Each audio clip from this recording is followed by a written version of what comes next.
Olá, a gente vai falar hoje sobre impeachment. No Brasil, essa palavra já vem carregada, né? Carregada de drama, de reviravolta e principalmente de muita, mas muita política. O que a gente vai fazer aqui é desvendar as regras desse jogo de poder para entender como funciona na prática para tirar um presidente do cargo e onde é que a lei e a política se encontram ou se confrontam. Ok, vamos começar com a pergunta de US$ 1 milhão, né?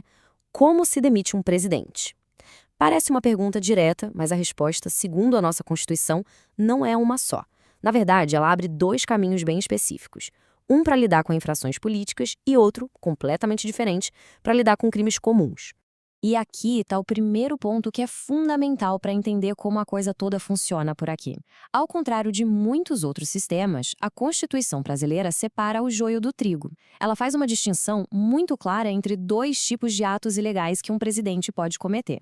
E essa diferença é, assim, da água para o vinho. Vamos pensar no crime de responsabilidade. Ele é, na essência, uma infração política. É como se o presidente fosse demitido por justa causa por ter violado as regras da empresa, que no caso é a Constituição. Agora, o crime comum é outra história. É um crime previsto no Código Penal, igual ao que vale para qualquer pessoa. E aí quem julga é a justiça e a punição pode ser até prisão. Ou seja, a natureza do ato, quem julga e o tipo de punição, tudo muda. Bom, então vamos focar agora no caminho mais conhecido, o mais dramático, que é o do impeachment por crime de responsabilidade. É muito importante ter em mente que isso é um processo legislativo, viu? Não é um julgamento num tribunal comum. E aqui vem um detalhe bem interessante da nossa democracia. O pontapé inicial pode ser dado por qualquer pessoa. Sim, qualquer cidadão pode ir lá e protocolar uma denúncia de impeachment contra o presidente na Câmara dos Deputados. É um processo incrivelmente aberto no seu começo. Mas a partir daí, o caminho é longo. Primeiro, a denúncia precisa passar pelo filtro da Câmara dos Deputados. Se eles autorizarem, aí sim a bola passa para o Senado, que decide se abre o julgamento de fato. Só nesse momento, o presidente é afastado do cargo, por até 180 dias. E aí, finalmente, o Senado faz o julgamento final, que pode terminar na perda do mandato. É uma verdadeira maratona.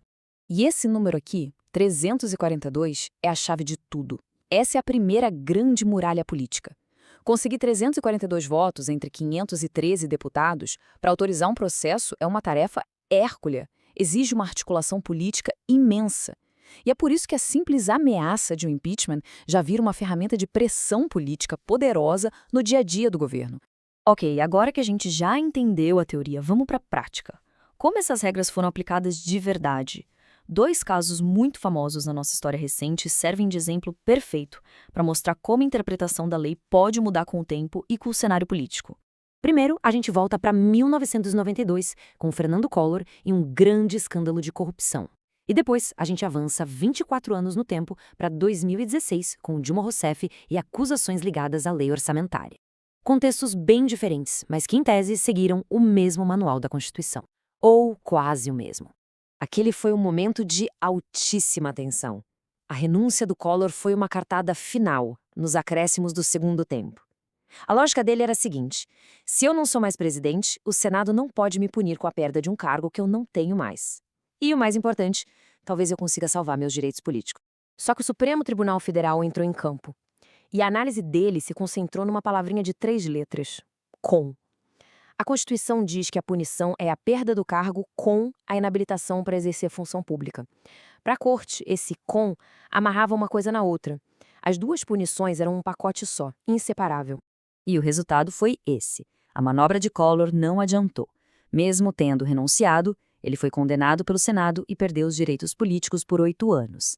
Essa decisão do Supremo criou uma jurisprudência, um precedente fortíssimo. Virou a regra do jogo. E agora, a gente dá um salto para 2016. O roteiro parecia que ia se repetir. O Senado votou pela condenação da presidente Dilma Rousseff e ela foi afastada do cargo. Mas, logo depois, aconteceu algo que ninguém esperava, algo que foi na contramão daquele precedente de 1992. E aqui o quadro deixa tudo bem claro. Com Collor, as duas punições foram aplicadas, perda do cargo e inabilitação. Já no caso da Dilma, o Senado fez uma coisa inédita. Eles dividiram a votação. Primeiro votaram se ela perdia o cargo, aprovado. Depois, fizeram uma segunda votação, separada, sobre a perda dos direitos políticos. E essa foi rejeitada. E essa jogada ficou conhecida como fatiamento. Ao fatiar punição, o Senado basicamente ignorou o precedente do caso Collor e abriu uma enorme discussão jurídica e política que dura até hoje. Foi a prova de que, no fim, a interpretação da regra pode ser flexível dependendo do momento político. Então, o que a gente pode concluir disso tudo? A história do impeachment no Brasil nos mostra de forma muito clara que esse é um processo que vive exatamente na fronteira entre a lei e a política. E essa fronteira, às vezes, é bem difícil de enxergar. Vamos só recapitular os pontos principais. Primeiro, existem dois caminhos distintos, o do crime de responsabilidade e o do crime comum. Segundo, o julgamento do impeachment é político, feito por políticos no Senado. Terceiro, as barreiras para que ele aconteça são altíssimas, precisam de muitos votos. E quarto, talvez o mais importante, as regras não são escritas em pedra. Como a gente viu, elas podem ser reinterpretadas ao longo do tempo. E isso tudo nos deixa com essa reflexão final. O impeachment é, sem dúvida, um instrumento previsto na lei, com regras, com ritos, mas a decisão de usá-lo, o jeito como ele se desenrola e o seu resultado final são, na prática, definidos pela política. A grande questão que fica no ar é, nesse cabo de guerra, onde exatamente termina a lei e onde começa o jogo político?